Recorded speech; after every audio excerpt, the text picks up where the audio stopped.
well, this tragedy that unfolded with just shocking speed. Yeah, we're looking at the recent crash of Air India Flight 171 near Ahmedabad, India. A routine flight, Ahmedabad to London Gatwick, and then just moments after leaving the runway, devastation. Absolutely.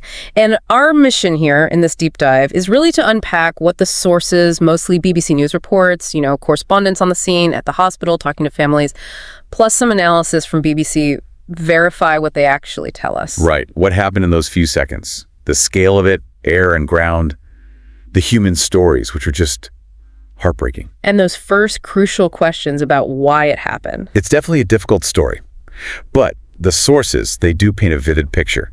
And amidst all the loss, there's this one detail that really stands out. The single survivor. Exactly. One person. A tiny, tiny point of light in, immense darkness, like you said. The lone survivor who miraculously survived this fatal air crash is with us, is undergoing treatment at the civil hospital in Ahmedabad. What was the situation yesterday? Can you describe for us, please? I can't explain. Everything happened in my eye. I can't. How did you manage to escape? Did you pull the emergency doors? No. Emergency door is broken. Yeah. My seat is broken. Yeah. Then I see the pace little bit. Yeah. Then I will try to come out. Okay. Yeah, that's why. So, did the aircraft catch fire before you came out? Yes. Okay. A little bit fire. After I'm out. Then blast. So, did anybody help you, or you after that you came out on your own? How did you jump from the aircraft? I'm not jumping. Okay. I just walk out. Okay. Then ambulance coming in. You did walk out on the building, or No, in floor. on the floor? Yes. Okay. Inside the aeroplane. Only there. Yeah. So, and you managed to get into the ambulance there? What did Prime Minister tell you? What was the conversation? He's just asking me everything is okay. That's it. You're feeling better now. Yes. And where your family? Where's your family? Everybody's in London. Yes. Me and my brother staying in India last 8-9 months. And yesterday I was going to back to London. It happened everything there. How do you feel that you have survived this kind of? I can't explain. It's miracle everything. So here we have the lone survivor of the attack, definitely at a loss of words of what he saw yesterday, and definitely something that nobody can encapsulate in words in terms of the massive tragedy that has struck with this airplane crash. What we also understand that this lone survivor is the only witness of what had happened that day. Besides, a number of people who were at the hostel mess during lunch have also faced serious injuries and are being treated at this hospital, the civil hospital here in Ahmedabad.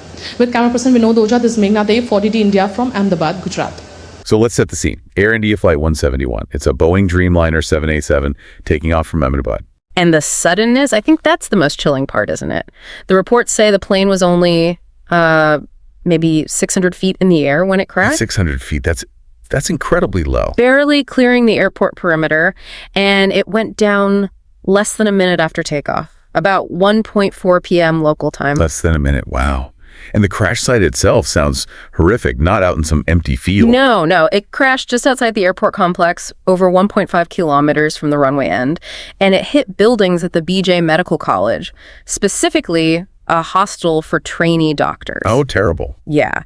And the BBC correspondents, their descriptions really bring it home. They talk about this acrid smell, burning rubber, wood, plastic, just hanging thick in the air, buildings completely charred, reporters walking through charred metal, smoking rubble. There was even an upturned tree still smoking.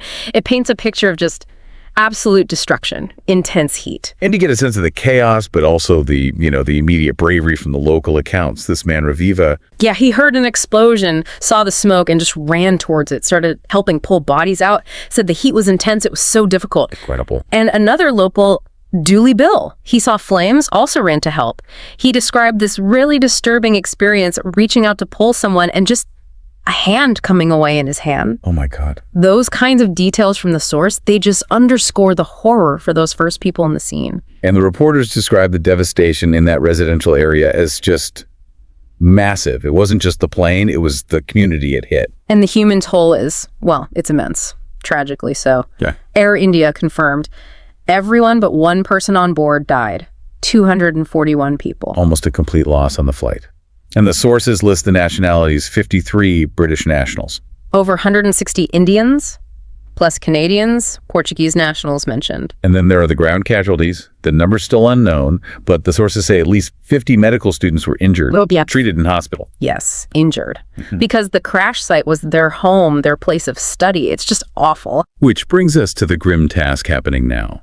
The bodies were taken to the civil hospital in Ahmedabad. And the sources explain, because of the crash, the explosion, identification is incredibly difficult. It needs DNA samples. Right. And that process could take up to 72 hours.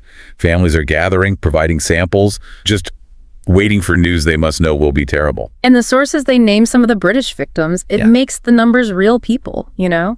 Javed and Mariam Syed from London died with their 2 young kids. So sad. Akil Nana and Hannah Viraji, and their little 4-year-old daughter Sarah, described as a ray of sunshine. They were from Gloucester. Jamie and Fingal Greenlaw Meek, a married couple from London, ran a wellness retreat, their last Instagram post before the flight was mentioned. The source also names Javed Ali Saeed and Mariam Javed Ali Saeed from West London, also with their 2 children. She worked at Harrods, he worked at a hotel. It's interesting. The source lists slightly different spellings there. Might be the same family, might be different. It just highlights how early things still are with identification. Good point. And we also hear the former Chief Minister of Gujarat, Vijay Rubani, is believed to have been on the plane. Yeah. The sense of grief, it's just palpable in these reports. Families waiting at the hospital. The scene outside the survivor's family home in Leicester. You know, Leicester has such strong ties to Gujarat. Prayers being held. It really emphasizes this shared grief across communities, stretching all the way 4,000 miles back to the UK. And the source also highlights these moments of community support amidst it all. People handing out water, offering food. A tea stall owner apparently closed his stall just to give out biscuits at the hospital. Small acts of kindness. In the face of just unimaginable loss. Now, you mentioned that one detail, the sole survivor, Vishwash Kumar Romesh. Yes, a 40-year-old British businessman from Leicester. And the sources say where he was sitting. Yeah, seat 11A. That's a window seat near the front, ahead of the wings. His brother, AJ, was right next to him. And somehow, just miraculously, he walked away from that wreckage. He's being treated in hospital. His initial account, it's very brief, relayed by his family. He told them he heard a blast from the aircraft, but honestly has no idea how he survived or how he even got out.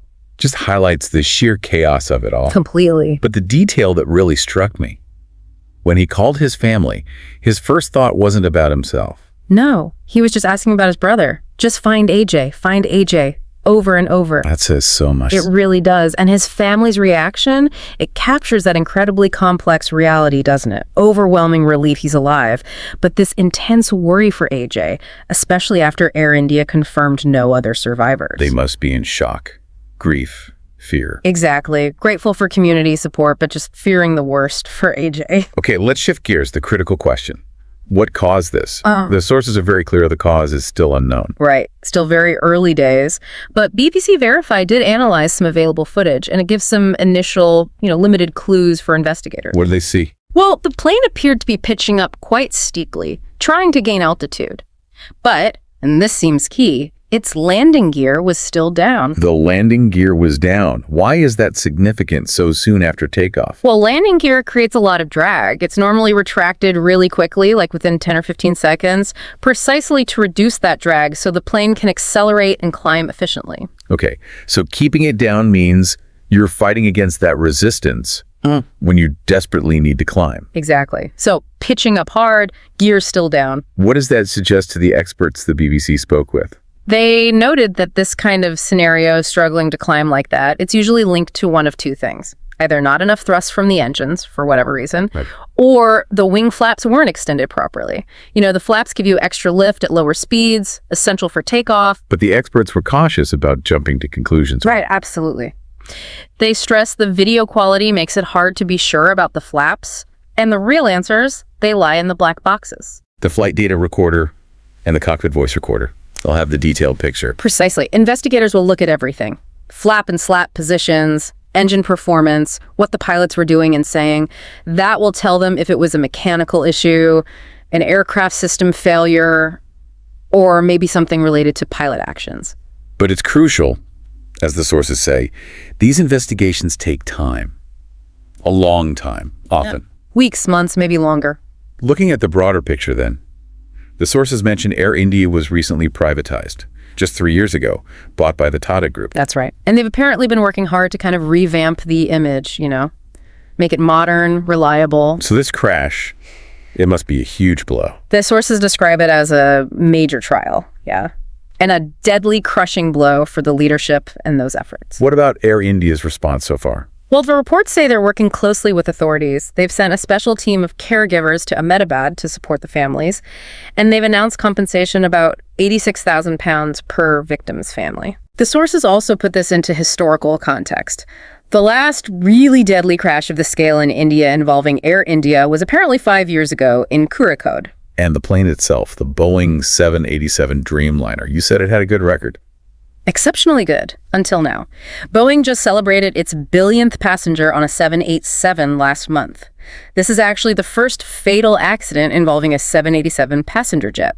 And it's really important, isn't it, to distinguish this from those other Boeing crashes we heard so much about? Absolutely vital. The sources are very clear on this. This is not the 737 MAX. That was the model involved in those terrible crashes linked to faulty software, where Boeing was found to be at fault. Right. Different plane, different circumstances, as far as we know now. Exactly. Though that said, even without any suggestion yet that Boeing is to blame here, just having one of their planes involved in a fatal crash, well, it's obviously bad news for them, especially as the sources note, given their recent financial struggles. And the response on the ground. Yeah. We mentioned the locals. Yeah, and the official response was swift, too. Firefighters, emergency teams rushed in, rescuers worked right through the night. And in the UK. The Prime Minister, Sir Keir Starr, spoke about the devastating news. Confirmed, a UK investigation team is being deployed, and the Foreign Secretary is leading the government's response. And the sources confirm now the rescue operation itself is officially over. Yes. The focus has completely shifted now to that painstaking task, identification at the hospital. So, wrapping up this deep dive into your sources, we've got a flight that ended almost before it began, less than a minute. An incredibly short time frame, leading to this devastating impact, the immense human cost, both on board and on the ground. Then the crucial, heartbreaking process of identification that's now underway. And still this mystery surrounding the cause. Initial clues, but no answers yet. But the material also really highlights that resilience, doesn't it? And the shared grief. Communities coming together, offering support in just horrific circumstances. Yeah, that definitely comes through. And as the investigations continue, it's just going to take time to piece together exactly what sequence of events led to this, and time to identify everyone who was lost. So as you reflect on this terrible event, maybe consider this, the sheer speed of it all, crashing less than 60 seconds after leaving the ground. What does that tell us about, I suppose, the incredible complexity, the precise sequence of factors that have to align perfectly for flight, and just how terrifyingly quickly that delicate balance can unravel?